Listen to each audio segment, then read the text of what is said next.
Welcome. In front of me is a MEIZU M8 and today I'll show you how to capture a screenshot on this phone. So to get started, you simply want to open up the content that you wish to capture. So I'll be using the home screen as an example, and from there I'm going to hold power key and volume down.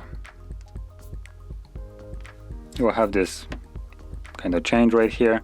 So from here you can basically resize what you want to capture on your screen. If you want to capture the entire screen, just keep it as it was, and from there you can select save, which will automatically save the screenshot.